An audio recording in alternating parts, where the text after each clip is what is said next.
Luis Juez. Mañana hay una plaza, hay una economía, están súper relacionados. Mañana esperemos tener un día tranquilo, pero va a ser complejo. Va a ser complejo y entiendo yo que hay una mecánica que se ha activado estos últimos días, lo vimos la semana pasada en el Senado, hay una voluntad decidida de lastimar al gobierno en un año electoral de la peor manera. Lo van a hacer con los mercados, lo van a hacer con las incertidumbres propias que se generan en cada discusión, pero también lo van a hacer en la vía pública. Facundo Nehamkins, bienvenido. Gracias, Diego. Mirá, alejate un poco del cuadro y ¿qué ves? No, veo tensiones. Yo soy más de la idea de que el ruido que hay en la política es producto del ruido que hay en la economía. Es decir, me da la sensación, siendo politólogo, no economista, que el gobierno en los últimos 30, 60 días, 90 días no ha logrado transmitir a los actores económicos, incluido parte importante de la sociedad, la seguridad que transmitía en relación al control de la inflación y el dólar que transmitió durante el año pasado. Entonces, la política opera sobre esa inseguridad. Exactamente, ¿por qué? Yo no conozco. Porque uno podría decir Davos, uno podría decir Libra, pero ¿qué es lo que no les transmitió? A ver, si vos ves los índices de optimismo respecto del futuro en las encuestas, la mía, pero la de otros colegas también, vas a ver que el optimismo respecto del futuro cae desde el mes de enero. No es algo de la última semana en relación a movimientos. Pero vos no hablás de comunicación del plan económico, sino que hablás de los números concretos. Hablo de los números concretos del plan económico. ¿Quién me dice qué dicen nuestros economistas de lo que plantea Nehamkins? Lo primero, como economista te diría, desde que asumió el gobierno, la pregunta era, el dólar no se sostiene oficial al Cron Impact del 2, ¿cuándo van a devaluar? No es que es una pregunta nueva. De hecho, costó mucho que el gobierno lograra convencer de que era sustentable, que la inflación iba a bajar. La duda era si iba a bajar y bajó más rápido de lo que... Entonces creo que eso de las dudas, capaz que ex post lo podemos ver, pero ex ante me parece que hubieron muchos momentos también del año pasado, julio del año pasado, donde hubo un rebrote del blue, dudas sobre qué iba a pasar. Creo que no es nuevo. La ley base, ¿se acuerdan todo de hecho, la sustentabilidad que iba a haber del equilibrio fiscal, si era sostenible o no era sostenible, hoy ya es como no es una discusión. Lo que pasa es que Argentina partió de una situación dramática, donde la probabilidad de un descontrol de hiperinflación era muy grande, se domó eso, pero no es que los problemas están resueltos y obviamente la ansiedad de mucha gente puede estar aumentando. Pero me parece que cuando uno mira la macro, no hay números que estén peor. De hecho, la economía está creciendo, hay sectores que están más rezagados, pero digamos, no hay indicadores económicos que digan hubo un cambio. Creo sí que lo que hay es la ansiedad en la transición hasta llegar a como te decía antes, a ese régimen más definitivo, donde acá lo que te genera es no solo resolver los flujos, que son el equilibrio fiscal y no emitir más, por lo tanto, sino también la herencia y los stocks y cómo eso en Argentina, donde todos miramos el dólar, pueda desembocar entre cuántos dólares van a entrar y cuántos dólares van a salir cuando vos sacás ese cerco que es el cepo cambiario. Tengo un juego para todos, es el juego... Los dos párrafos se llama. Ahora vamos a hablar en un nuevo idioma, se llama dos párrafos. Yo les prometo distribuir la riqueza de la palabra equitativamente. Son todos dos párrafos, somos un montón, todos son interesantes para escuchar. Tus dos párrafos. Mis dos párrafos, con respecto a lo que dijo Caputo, me parece que hay que reconocer primero que a Julio Velarde lo nombró una persona que no tenía nada que ver con Julio Velarde, que era Alan García, y él mismo lo reconoce. Digo esto porque la estabilidad económica depende muchas veces... párrafo. De la institucionalidad y la perdurabilidad de las políticas públicas independientemente de quién gobierne. Fernando Marul, la economía está dando señales positivas, negativas, está planchado. En los últimos días se tensó un poco el mercado financiero. Me parece que el mensaje para mí es que con muy poco el gobierno lo puede calmar y endurecer un poco el barco. ¿Vos qué pensás? Creo que el mercado lo que no le gusta es la incertidumbre. Se banca las buenas noticias, por supuesto las celebra, las malas noticias se la banca y la incertidumbre no se la banca por mucho tiempo. ¿La incertidumbre cuál es? ¿Cuál va a ser el régimen cambiario?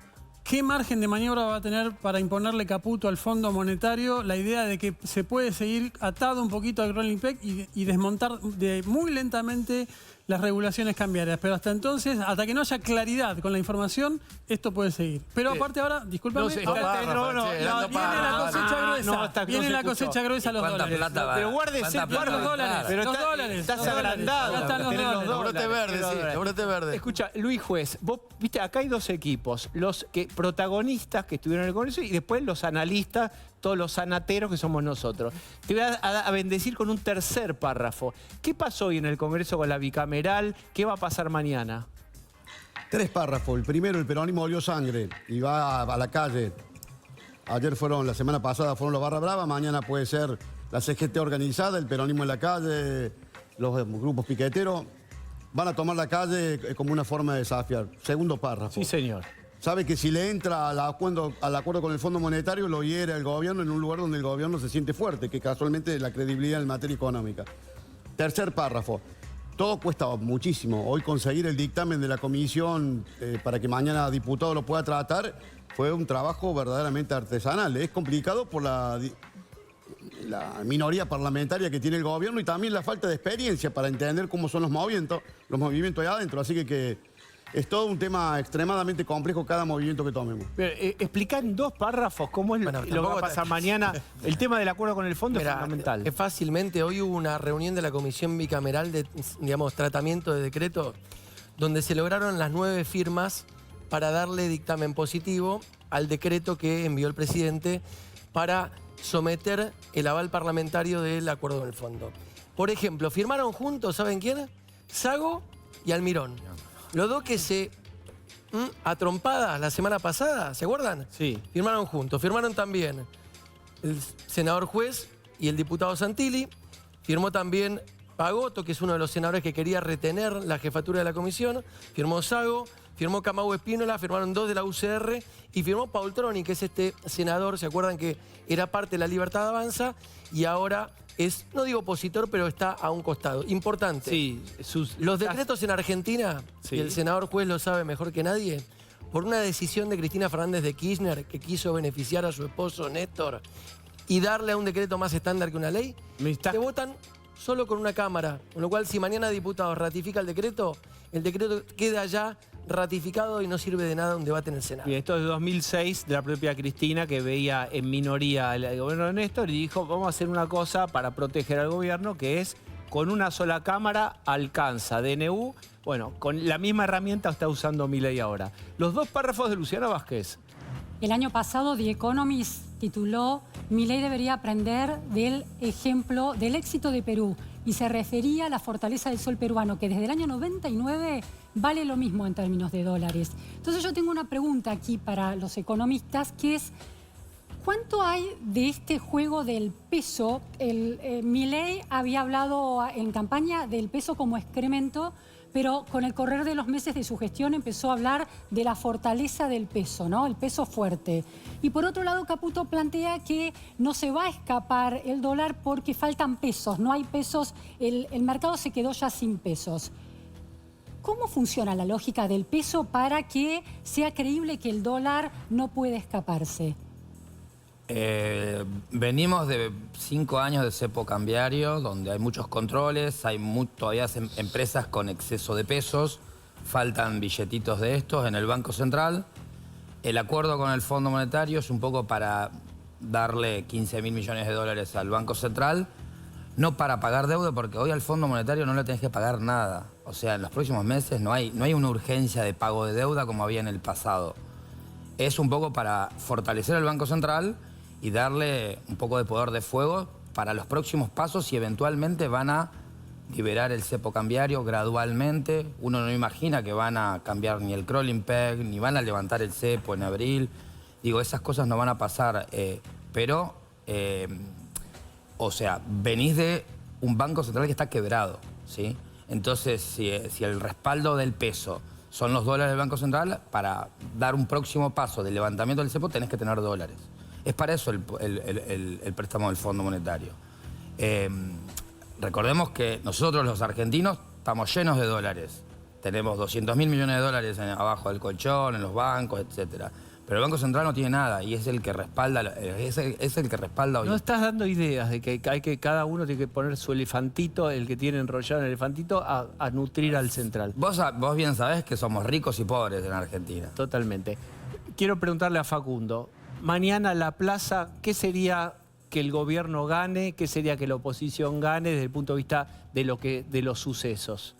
No, me parece que para la oposición una marcha masiva de apoyo a los jubilados, con mucha gente en la calle, sería un increyendo en la construcción de un frente opositor para el gobierno. Yo creo que el gobierno gana cuando se habla menos de la problemática de los jubilados y se habla más de la problemática punitivista y represiva alrededor de lo que sucede en la Plaza del Congreso. ¿Por qué? Porque el público que banca al gobierno, que apoya al gobierno, es un público que, a diferencia de lo que pasaba antes en la Argentina, ve con mejores ojos cuando un gobierno, de alguna manera, reprime la protesta social, cuando esa protesta infringe normas, destruye, corta puentes, corta ruta. Antes eso era mucho más tolerado. Hoy, por supuesto, hay una parte que lo sigue tolerando, hay una parte de la sociedad argentina que no lo tolera más. Ese es un cambio que se vio fuertemente en los últimos 8 años y que creo que el gobierno en esa discusión acumula más que si la discusión es cuánto ganan los jubilados. Muy bien. Creo que hay alguien del otro lado del teléfono. ¡Aló! Yo quiero mi párrafo, ¿por qué no me lo dan? Bueno, Hola, acá hay hola, varios Diego, que- ¿qué tal? Muy buenas noches. ¿Qué tal, Esper? ¿Cómo va? estás? Bueno, yo estoy un poco cansado que repitan como loros estupideces, como que nos vamos a fugar los dólares. A ver, para esos tontitos, acuerda que están fogoneando una devaluta. Si así como los recibimos a los verdes, van a ir directo a sanear el central. Así que nosotros, a diferencia de otros, no nos lanzamos a flotar antes de inflar bien el bote salvavidas, ¿entiende? Se terminó el verso, ¿eh? Cambiemos en serio, somos liberales. Primero orden macro, después si sobra, algo lo gastamos. Pero yo, O porque un todo el bonito mundo los dice, cuidados, algo. Bueno. ¿Para qué comprarías leña si en algún momento no la vas a quemar? Bueno, por eso, esperen porque por ahí hay buenas noticias. Como bien dijo Gustavo Bazán, viene la cosecha gruesa. Ahora, por ahí tenemos buena noticia que se libera algo. ¿Para qué hay un anticipo de algo? ¿Están insinuando algo? Gustavo, ¿hay algo en carpeta? No, de liberar, ¿qué? ¿El cepo, José Luis? No creo. No. Mm. Bien. Bueno, yo tiraba un poco de esperanza, vos me la tirás abajo. Pero no, Está bien. para acumular Sos reservas, como- José Luis. Sos como Toto Caputo cuando dice el ejemplo es Perú, quilombo político y estabilidad macro. Bueno, tampoco sirve eso, Ay, para ¿verdad? que- es un ejemplo Claro. que no tiene nada que Sí, es un ejemplo que no había que tirar. Bueno, ¿Para qué lo decís? pero bueno, qué sé yo. Y encima Eh, dijo, le faltó decir sí, es un ¿para qué lo quilombo, decís? Perú. No, bueno, Le faltó pero bueno. de- Pero bueno, estamos llenos de inviables, como Kicillof, que escondiéndose detrás de buenas intenciones se quiere patinar la guita prestada en gasto corriente. No se puede, hermano. Nos encantaría, pero no hay plata, ya lo dijo Javier cuando asumió. Y celebro que estamos sumando a Ritondo y a Santilli a la Fuerza del Cielo. O sea que si todavía no lo quieren admitir en el PRO, no lo admitan, pero todos sabemos que es así. Como decía Milton Friedman, la única verdad es la realidad. Está bien, le quiero, escúcheme, usted no estuvo con Sí. Larreta hace poco. Le cuento que Larreta Bueno, se larga sí, solo. Se puso un Sí, monobloque, yo olí digamos. pis y huí. Dice que hay olor a pis en la ciudad. Sí. Es que no tenía olfato antes, pero ahora hay, Sí, ¿no? sí. Y en los Bueno. volquetes mucho también. Sí, no sabés también cómo gozo cuando veo algunos amarillos que les explota la vena, que pensaron que podrían voltear a Karina Milei. No la van a voltear, sigan participando. Y un besito a Jaime Durán Barba, que anduvo diciendo unas cuantas verdades. Durán Barba hoy dijo, Sí. si gana Milei no hay lugar para Macri. Si está Bueno. Milei no hay lugar para Por Macri. eso. ¿Le No, deben bueno. alguna factura? Porque si No, no, no por se eso. entiende. ¿Le deben Por eso, algo? encaminémonos todos atrás del peluca y después vemos. Con este tipo de personajes hay que estar al día en el abono. Es decir, porque si no pasan cosas, ¿no? Digamos. ¿Qué pasó? La realidad ¿Estaba está por el arriba de cepo? las ideas y el palabrerío. ¿Para qué pensás, Luis Juez, Bueno. de esto? ¿Qué A pasó? los consultores hay que pagarle, siempre. Los consultores hay que estar al día, ¿o no? Es así, Sí, si no, sí. el día de mañana lo tiene el otro. No, claro, sí, los deja tirados Mauricio y no le tira un hueso y bueno, y empiezan a hablar boludez. Bien. Es así. Bien. Bueno. Pasó un sketch entero y no hubo cárcel o bala. No. Pero te das cuenta que estás tirando leña al fuego vos. No, pero está bien, ahora lo corro yo porque se achicó ahora. No, ojalá llueva Ribotril mañana. Tranquilidad. Quiero que necesitamos los argentinos. Tranquilidad política también, Bien. Toto Caputo. No te mandes con eso de Perú, que después un Perú nos va a costar esto. Por favor. Basta de irresponsabilidad. Bien. Bueno. Gracias, listo. Esper, ¿eh? Me voy a mimir. Bueno, muy bien. Bueno. Bien, les pido cuarto de párrafo. ¿Vieron cuarto de libra? Cuarto de párrafo y los despido. Su gran cuarto de párrafo, vamos. No, lo que decía recién, me parece que con el acuerdo con el fondo mañana y algunas señales del equipo económico se va a calmar el dólar y las tensiones económicas. Bien. Señora. Bueno, no sé si mañana se va a calmar, pero creo que sí, coincido. Parece que hay mucha espuma, ansiedad, pero que en definitiva acá la clave es que se está haciendo en Argentina algo que cuando uno estudia los planes de estabilización, incluso de Perú, de Uruguay, que le llevó mucho tiempo lograr ese peso fuerte, es el equilibrio fiscal, que es un ancla que hoy no se discute.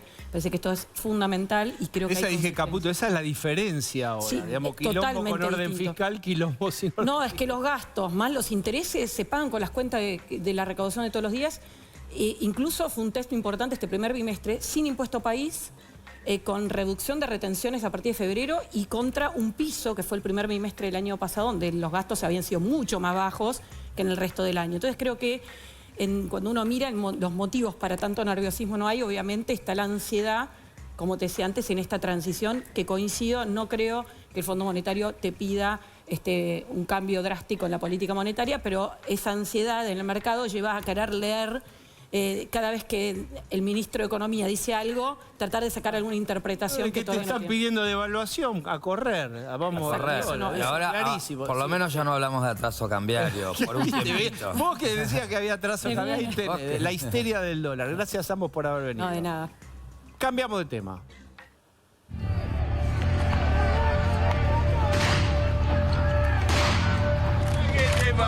¡Patricia Burri, la que te parió! ¡Patricia Burri! Pero el gobierno ya está preparado y está muy preocupado con lo que puede pasar mañana. Yo creo que hay preocupación de los dos lados. Las barras bravas muchas veces se alquilan por dinero, son custodias y plantean un clima de apriete permanente.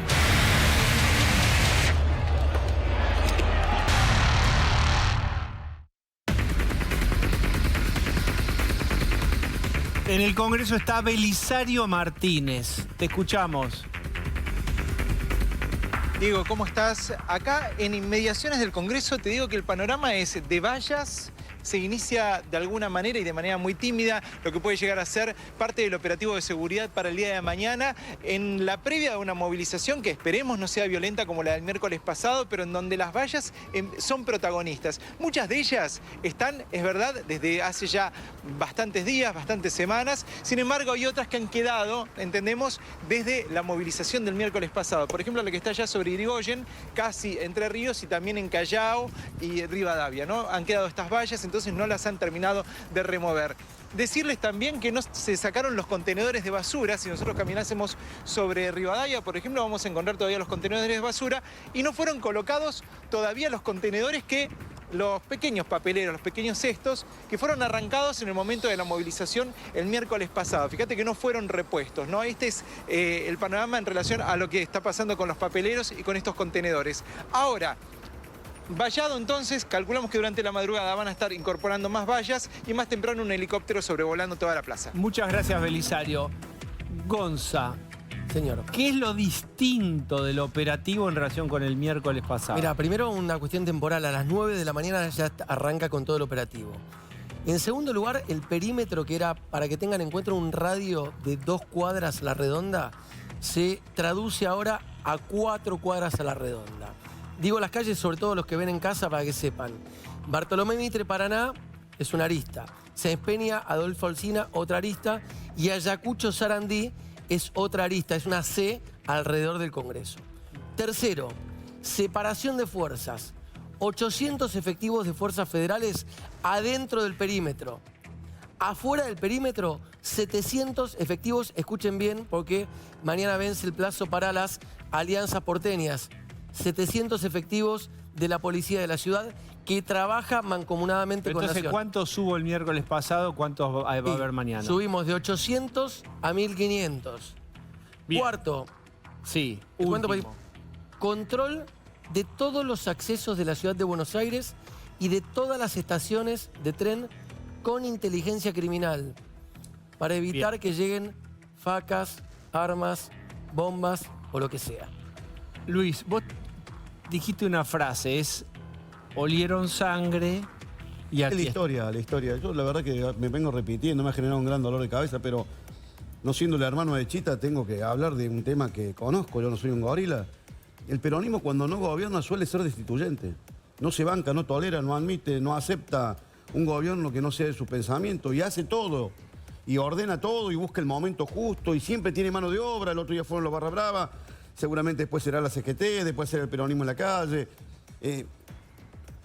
Y eso no hay que subestimarlo. Nosotros lo subestimamos en Juntos por el Cambio. Nosotros pensamos que ya era un trámite. Yo me acuerdo haber tenido discusiones con Durán Barba en Ecuador, cuando era embajador, y él me decía, no, está equivocado, mirá los números, pero Jaime, vos mirá la política ¿Cómo conforme era la la historia. discusión? Jaime de Durán Barba, ¿qué Ellos, te decía? Mirá nosotros ¿qué Juntos por el número? Cambio decían, no vuelven más.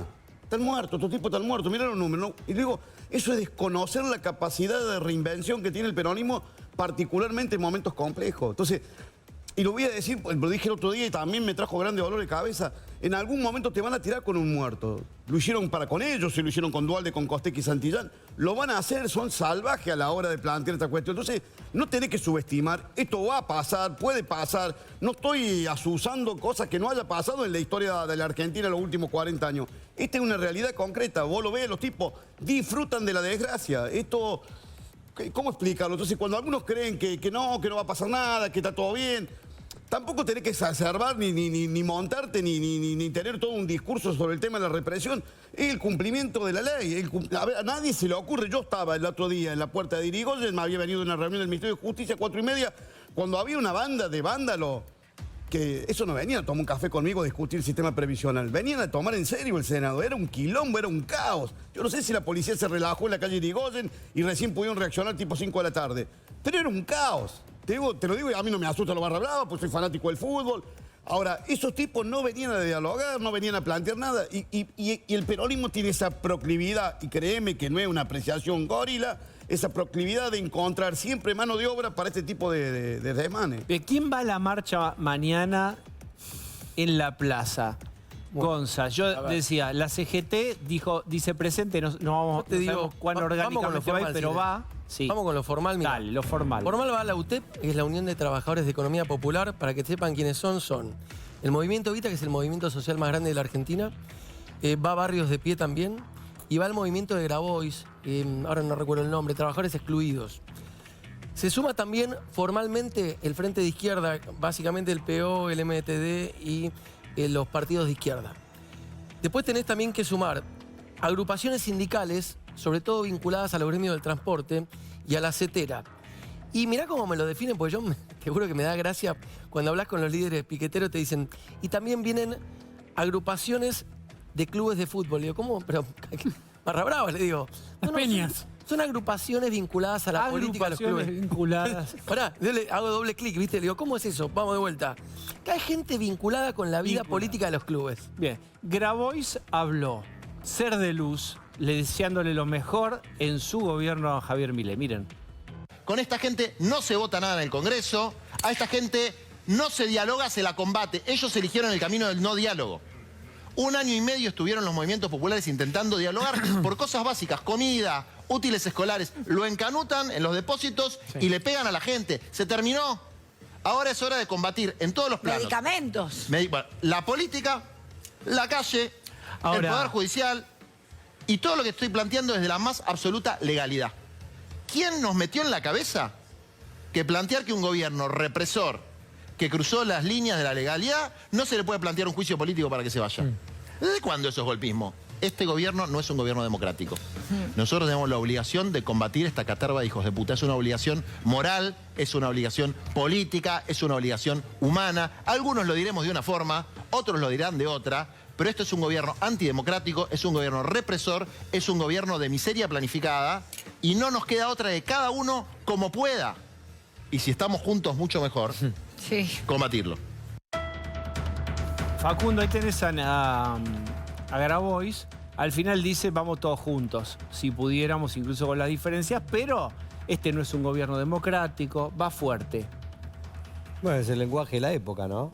Es decir, la llegada de Milei al poder también va atravesada por la utilización de un lenguaje de estas características. Milei le dice a él que lo quiere eliminar y él le dice a Milei que él lo quiere eliminar a Milei. Entonces, bueno, es el juego que hoy, digamos, el baile que hoy, digamos, tiene la política. En el medio está el resto de los sectores que quizá tienen una mirada más moderada y hoy no tienen lugar o les cuesta muchísimo más expresarse. Pero no podemos igualar a Grabois, que no lo vota nadie, con el presidente que lo vota el 56%. No, pero acordándome, no me estoy refiriendo a igualar. Uno es el presidente, el otro. No, lo que estoy diciendo es el tipo de lenguaje y de recurso para el análisis. Después uno elige de qué lado se pone y quién le gusta más. Con el lenguaje, pero el tipo de lenguaje, el recurso discursivo, el discurso narrativo, es muy parecido y pero hay un no le veo que para mí es diferencia. preocupante, que es esto no es democracia. Pero yo me acuerdo de pegá arriba del cinturón. Es un gobierno elegido. Pero no, para Grabois. Yo estoy de acuerdo en que no hace ningún favor ni ley con esta idea de que es frontal y es genuino.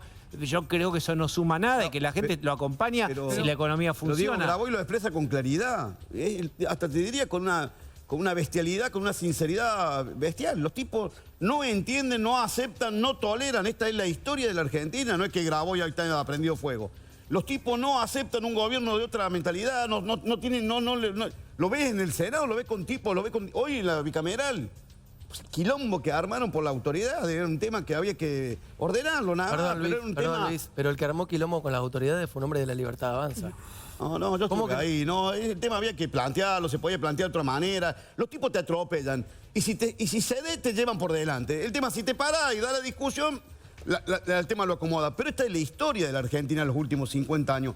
Grabois lo expresa con una claridad brutal, bestial. El tipo dice, estos no son democráticos. ¿Por qué? Porque yo no lo voté. Pero si no te votan ellos, lo tuyo no es democracia. Entonces, tienen un concepto de la autoridad absolutamente horrible. Entonces, pero ¿a quién representa Grabois? ¿A quién representa? Pero no es Grabois.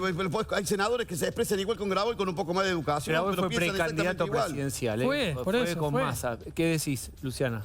Creo que la novedad de la época es efectivamente este lenguaje violento, pero hay una continuidad que viene de antes y que muestra que hay una especie de fuerte aversión a la alternancia democrática. Lo vimos, yo siempre vuelvo al ejemplo de Cristina Kirchner en diciembre de 2015, cuando desafía la continuidad de la institucionalidad del Estado y no quiere ser parte de la transmisión del mando a Macri.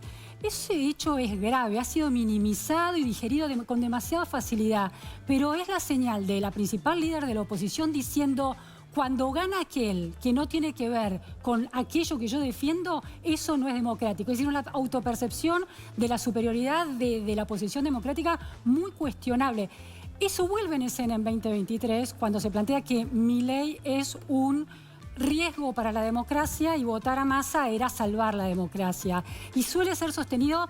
Ahí había una base más amplia que sostenía eso, pero suele ser sostenido por aquellos que han estado en el poder sistemáticamente. Entonces, me parece que la idea de que una protesta, que puede ser legítima en muchos de sus reclamos, por ejemplo, el tema de los jubilados, vaya más allá y plantee que el gobierno no es democrático, es una extensión del concepto bastante discutible y muy poco democrática, en definitiva. Es decir, paradójicamente eso es lo poco democrático. Imputarle al otro Macri dictadura o Milei dictadura, aún con todas las diferencias que uno puede tener con decisiones de Milei, con la letra chica a la que apela Milei todo el tiempo cuando gobierna, dado su debilidad institucional, ¿no? Bien. Gonza.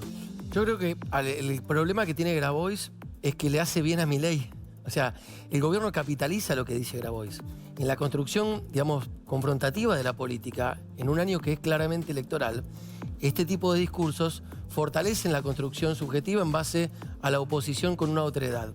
Por eso el gobierno deja correr este tipo de discursos y fortalece, como decía Luis recién, a mi juicio, igual que vos, Luis, equivocadamente, algunas banderas discursivas relacionadas con el discurso de la represión.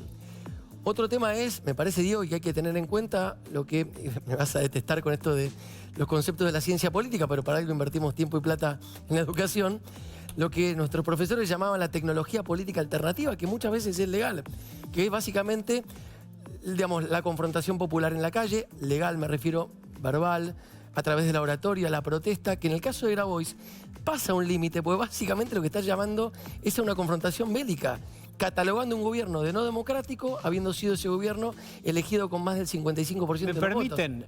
Yo quiero intentar cuantificar. Señor Nehamkins, tenemos dos polos cristalizados que haga lo que haga Milei o haga lo que haga el kirchnerismo, sea Cristina a quien delegue el poder o el peronismo, no se van a mover. Y siempre se habla de votantes que pueden fluctuar y que definen cuántos son esos que no aman ni odian y de repente vuelcan una elección para un otro lado. ¿Qué porcentaje te parece? Depende del momento. Yo creo que ahora es más intenso que antes. Entonces calculo que será entre 20 y 30%. Hay un 20, los que están 30, en el medio. un tercio de nuestro auditorio, supongamos. Mucho. No ama ni odia. 20%, supongamos. ¿Y qué lo impresiona ese 30%? Suponete, mañana va a haber una escena en la plaza. Va a haber una protesta, va a haber una marcha, no sabemos qué va a pasar, ojalá no pase nada. La economía. ¿Con qué se conmueve? La economía lo conmueve. No pasa nada con la... No es que mueve. no pasa nada. Por supuesto que, a ver, nadie decide en un día y por una situación puntual a quién vota y a quién se abraza y a quién odia, ¿no? A ver, los que están en los polos sí ya tienen casi como una religión y les cuesta mucho dialogar entre sí. Los que están en el medio, que son los que nos hacen que pasemos de kirchnerismo a macrismo, de macrismo a Alberto Fernandismo, de Alberto Fernandismo a mileísmo, esos, digamos, que están en el medio, definen en función de lo que te está sucediendo en su vida cotidiana, como dice un colega mío, en su metro cuadrado, es decir, cómo me está yendo con la economía. Por eso yo digo, ningún gobierno cae, ni es destituido por la política. Eso puede pasar en Perú, pero no pasa en la Argentina. Pero ¿por qué no bien, pasa en la Argentina? Porque en la Argentina la economía no está estabilizada. Entonces, creo que estamos discutiendo huevo-gallina y ahí me parece que la economía manda, pero también la política y la calle pueden empiojar y generar clima. Me parece que no es tan fácil decir es solo la economía. Yo entiendo que si la macro está ordenada... Esto es lo que dice Caputo, sin decirlo hoy en la entrevista es... Habrá ruido, voy a decir una palabra que no vamos a decir en tele, habrá quilombo, pero la macro está ordenada y está sólida. Eso abonaría tu teoría. Sin embargo, la calle revuelta genera una intranquilidad. ¿Vos qué decís? No, es cierto. Sí, claro que genera intranquilidad. Y el peronismo lo sabe. Y lo sabe explotar como ninguno. Y sabe que esa situación... Fíjate vos que hasta hace 40 días estaban mudos. No aparecía ninguno. A nadie se le ocurría que vos... Intentaron varias marchas, fracasaron todas. Los jubilados vienen marchando hace 20 años, 30, 40 años, los vienen cagando sistemáticamente todos los gobiernos. Sin embargo, no estaban los barra bravas. Los barra bravas decían, bueno, pero ahora están al pedo, porque como no hay descenso, probablemente ahora se motiven más con los jubilados, entonces tienen un motivo para salir. Por supuesto que la calle genera también. Y situaciones. Hace 40 días ha habido en el gobierno algunos errores, algunos hierros que lo ha puesto y que ha permitido que algunos tipos que veían algo absolutamente inexpugnable puedan entrarle. Yo hace 40 días atrás no veía este nivel de predisposición que hoy veo en el Senado de algunos tipos de aceptarle al gobierno un golpe. ¿Qué ves? Dame una imagen. A ver, cuando tuvimos que discutir el DNU de Alberto Fernández, Cristina dio la orden que votaran en contra. Todos sabíamos que ninguno de nosotros se va a tomar un café con Cristalina para discutir, porque ni vos ni yo vamos a sentarnos a discutir, eso lo discute el gobierno. Así lo establece la Constitución, artículo 99, inciso primero. Cuando mandaron el tema, Guzmán dijo... Ni se le ocurra tocar una coma, porque la verdad es del acuerdo. Esto es lo que hemos firmado, solo no hay forma de modificarlo. Entonces, ¿cuál sería la diferencia que venga por DNU, que venga por... Entonces, no, porque tendría que haber mandado una ley, porque de esta forma nosotros... Y si no mismo no íbamos a poder modificar absolutamente una coma, porque esto es parte del acuerdo que ha suscrito el presidente dentro de sus facultades constitucionales con un organismo multilateral de crédito.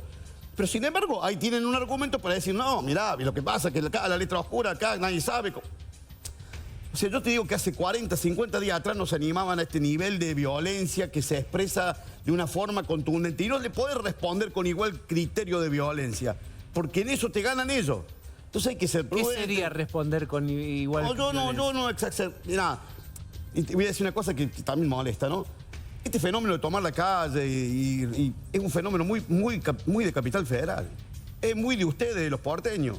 A nadie se le ocurre en serio en el interior armar un quilombo de esta característica porque no hay posibilidad. Bueno, hubo un cordobazo. No, sí, en el 69.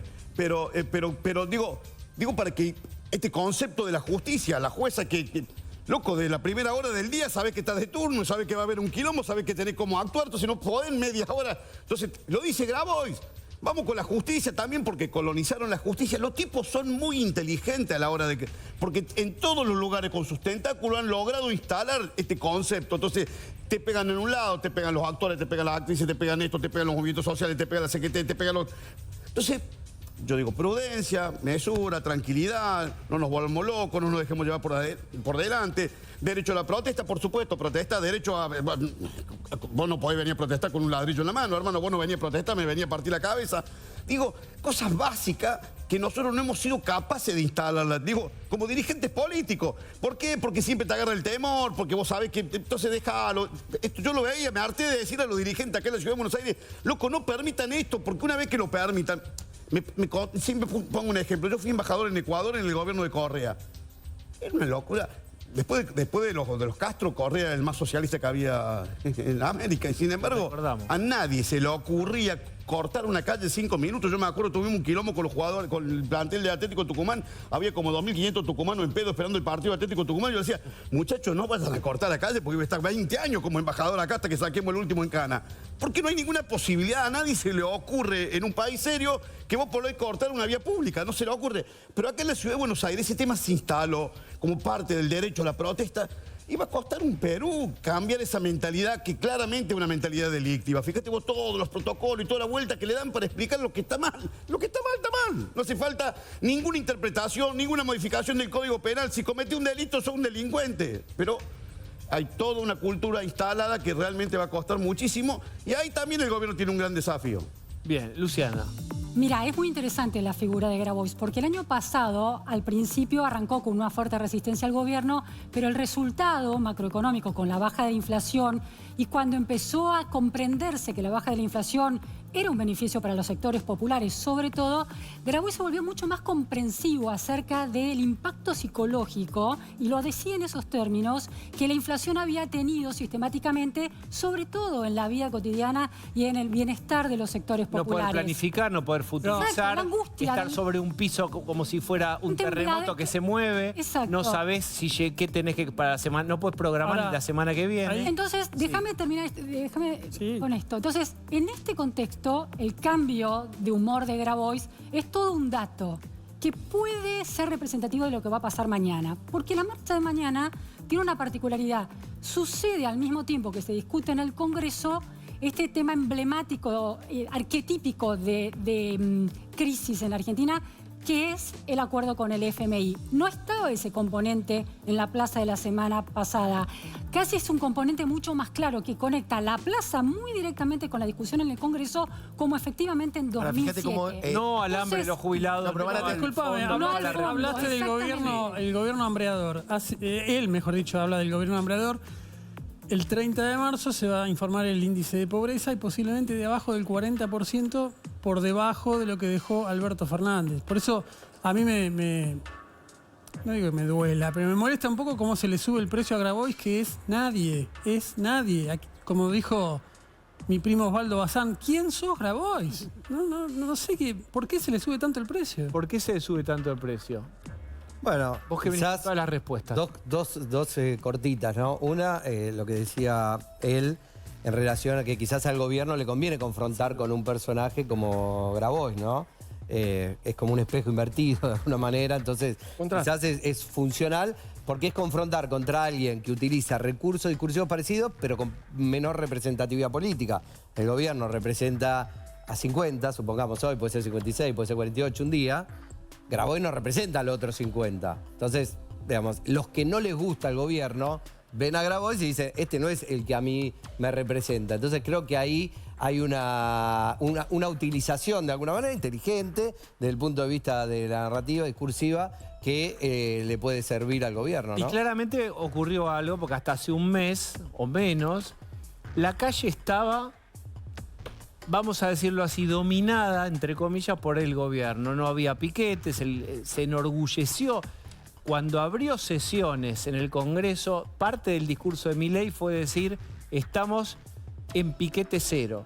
Había tantos piquetes, llegamos a piquete cero, o era un número mínimo, casi como si fuera un reloj a mirar de la economía, pero del control de la calle. Bueno, ahora hay algo nuevo. Digamos, el gobierno mañana tiene que ver cómo administra el orden. Mañana no va a haber protocolo. No hay protocolo. No, ahora, legalmente existe. El tema es que ya estamos viendo por lo que nos mostraba el móvil que no va a haber protocolo. De hecho, la semana pasada hubo gente con la cara tapada, el protocolo te dice que no podés. La semana pasada había gente que llevó pibes y pibas, el protocolo te dice que no podés. La semana pasada hubo calles cortadas, el protocolo te dice que no podés. Con lo cual, los 3 primeros pilares del protocolo la semana pasada no estaban cumplidos. Bien. Pero déjame decirte algo. Pero quiero decir algo con la justicia también. Porque la justicia, Grabois se le escapó. No sé si podemos ver ese fragmento.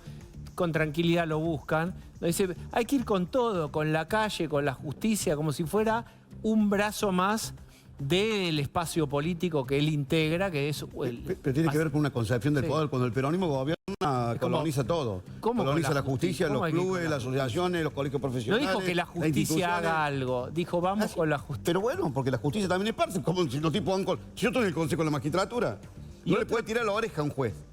Porque salta la Bordeaux, salta la Celeste. Loco, yo te juro que es una cosa, la peor decepción de mi vida. Es una cosa de una corporación increíble. Pero bueno, independientemente de eso, el kirchnerismo durante todo este año, ellos en serio tienen un mapa judicial. Yo te hago esta pregunta. ¿Cómo reacciona la comunidad judicial con el gobierno denunciando a Karina Andrade, la jueza que liberó a los detenidos el miércoles pasado? ¿Qué puede pasar ahí? A ver, ¿tienen datos? Sí, te cuento. En el operativo de mañana está involucrada también la justicia federal. Hay un acuerdo entre el gobierno nacional, entre la ciudad de Buenos Aires y la justicia federal para que los aprehendidos eventuales de mañana vayan directo a la justicia federal sin pasar por la justicia porteña. Es un datazo ese.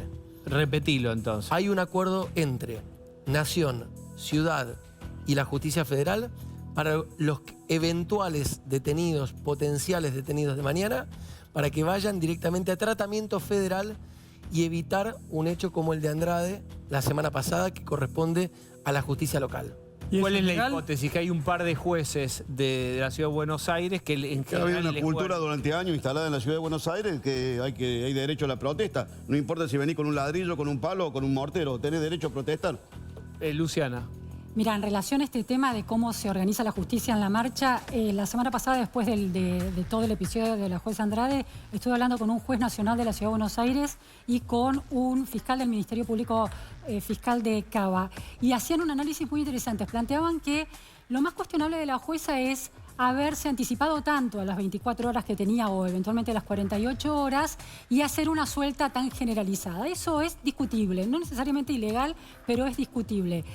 Y el argumento de que llegaban delitos muy inespecíficos era un problema, pero dice, una buena organización de contención de una marcha implica también que la justicia, las 3 justicias que tiene la ciudad, porque la ciudad tiene justicia de la ciudad, justicia nacional y justicia federal para distintos tipos de delitos, y que en cada uno de esos retenes y en esos cuerpos policiales que están operando en la calle para controlar la protesta, haya fuerzas de seguridad comprometidas en levantar, registrar los hechos que se van sucediendo para llevar mucha precisión a los Perdón, pero eso es una mentira. Todos los delitos son en flagrancia, con lo cual claramente la actitud de la jueza fue una actitud absolutamente deliberada, siguiendo una orden, una instrucción o un pensamiento que a ella le involucra. Pero además, todos los delitos son en flagrancia. Esa mujer sabía de las 0 horas de ese día que estaba de turno. Pero o sea, no la sorprendió absolutamente nada. Una pregunta.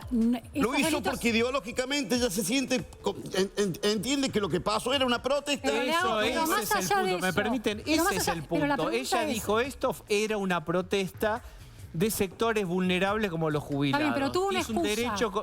Pero Es tipos que te fueron da una llevados a su determinación del despacho no fueron delito. el carácter Pero, de dirigentes Luciana, que fueron a protestar, si vos ves sino a un delincuentes que tipo infringieron una con norma. una camiseta de fútbol, con un cascote en la mano, de una vereda rota adrede, Hay flagrancia. ¿vos qué ves? ¿Un señor protestando por las jubilaciones que Pero están ella no- bajas pero la- o ves un derecho constitucional? Pero Ella el ve un derecho fiscal no lo ve. constitucional. Cuando recibe eso, recibe Pero un ella lo ve informe. también, que ella está en una cápsula. ¿Cómo no estás No, viendo no lo que puede, está pasando? no, es una decisión. Lo que pasa es que ahora está todo acomodar el traste conforme como venía la jeringa. Claramente sabía ella desde hace horas que le iba a tocar, De hecho, que estaba Luis, de turno. permítame. Y que la flagrancia, no había forma de interpretar. La flagrancia la obligaba a ella a tener por lo menos que pedir la planilla de antecedentes. Bien.